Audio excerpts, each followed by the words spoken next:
Zanjo Marudo at Men Mendoza magtatambal sa isang sitcom sa TV5.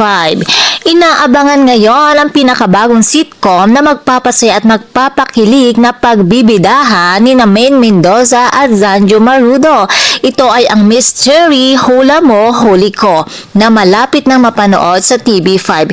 Ito ang kauna-unahang pagkakataon na magtatambal sa isang proyekto sina Main at Zanjo na kung saan ay magbilas ang mga ito sa totoong buhay dahil alam naman natin na asawa ni Main Mendoza si Arjo Atayde na kung saan ay kapatid ni Arjo si Rhea Atayde na asawa naman ni Zanjo Marudo. Kaya naman ngayon pa lamang ay nag-aabang na mga fans ni Zanjo at Main rito. Sa katunayan, excited at hindi na makapag-antay ang mga fans na mapanood ito.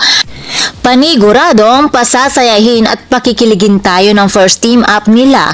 At ang tanong ng lahat, may nararamdaman kayang ilangan ang dalawa o komportable na sila sa isa't isa? Well, yan ang dapat natin abangan mga chikadoras. Kaya naman, sabay-sabay nating abangan ang Mystery Hula Mo Huli Ko. And for more showbiz update, please don't forget to like, share, and subscribe my channel. Thank you for watching.